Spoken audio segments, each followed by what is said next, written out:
Hi, this is Peter Burke in the Cisco Test Kitchen, and today I'm going to show you some cuts that can save our customers money.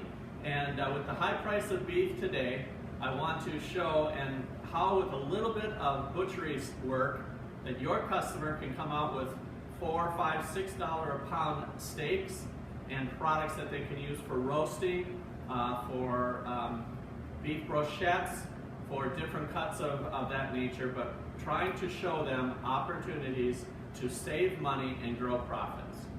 What we have here today is a USDA choice chuck roll. And from that, we're going to cut it into two muscles. One is going to be called the chuck eye, and one will be called the chuck underblade. And from those two muscles, we'll be able to take this and show you some different cuts that your customers can use. The first thing we're going to do is we're going to separate the two muscles. And if you look right in here, there's a seam that runs right through here, and this is going to separate, and I'm going to bone out and pull back the chuck eye from the chuck roll. It takes a lot of skill to do this because all we're doing is separating the muscle right along the membrane here, so that it's not going to take a lot of work to do that. So what I've separated here now is the chuck eye, which is this nice long piece here, and what we have then down below is the chuck underblade. So what now we have is we're going to take the chuck eye muscle, and what it is, if you look closely here, what you'll see, this is the spinalis muscle. It is the same muscle that is on the ribeye. As a matter of fact, the ribeye, that when we break the animal, the ribeye was sitting right here. It went to the ribeye of beef. This stays on the chuck. So we're going to separate because this makes some nice steaks. What we're going to do is it triangles down here, and I can look and see that it stops right about here, where you can see this muscle stops. So we're going to make an incision right about here.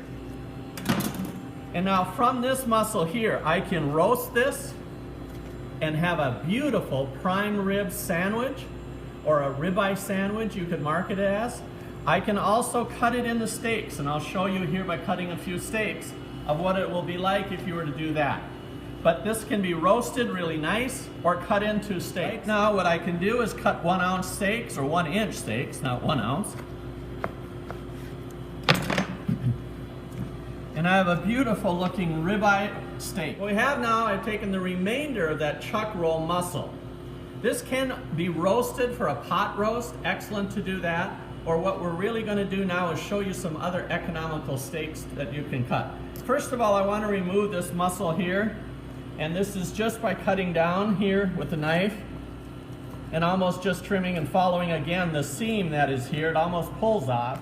And this piece here, when I trim it down, is going to go into nothing but stew meat. Now the remainder of the chuck roll, or the chuck eye,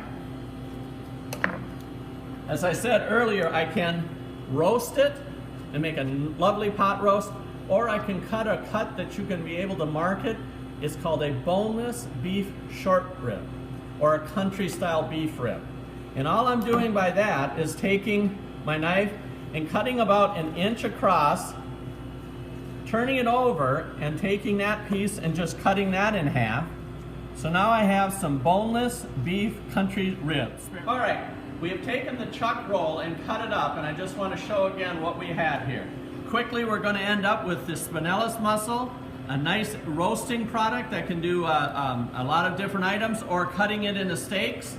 You're going to end up with a lot of beef cubes, and for sirloin tips, or I should say chuck tips or stews, you're going to end up with a nice piece that you can roast or cut into boneless beef country style ribs.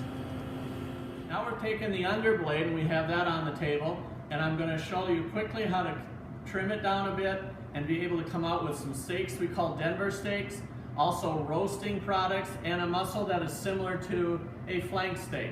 Now let's just turn the underblade over, and there's a muscle on top that is laying right here. You just have to find where the seam starts, and then you can pull it out, and it'll be almost like a flank steak. So I'm just going to trim this up a little bit here. Just cut it down on the tail a little bit, square it off. This can go into either trim or into waste. And remove a little bit of the surface membrane.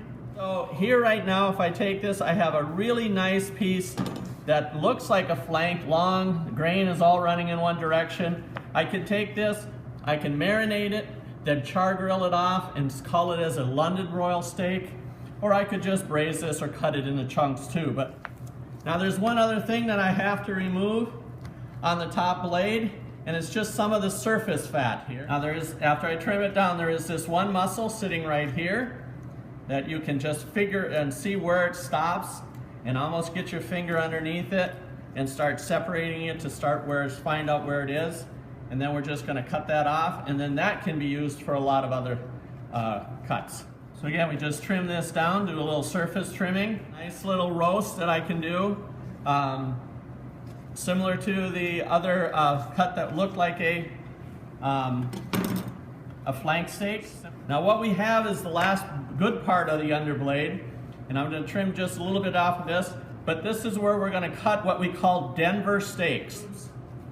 But now what we have here is this section right here that we have that is going to be cut into steaks from the underblade. So what I can do now is I could cut all the way across this if I want, depending on the thickness, but I've always liked to cut it, well, I should say a little bit more here, right about here.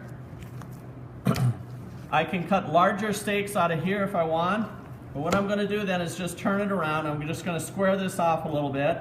Then I just line it up depending on my thickness, and I'm going to cut what we call Denver steaks. I could roast the remainder of this and use this for pot roast or that type of thing. So in closing, we took a product that was under $4. We cut it, we bladed it out, and we ended up with about 3 pounds of fat. Made it up to under $5 a pound, $4.75. If it's 4 pounds of fat, it'll be around $5 a pound. I cut steaks out of here. We cut beef, country style ribs. We got roasts. We have a product that we can use for London broil. And then out of the underblade, we trimmed it down. We have more roasts, more sirloin tips or chuck tips. And then also we cut Denver steaks. So a little bit of work can get your customers a great, great steak option, roast options and everything, and surprisingly affordable in this industry where beef is so high priced today.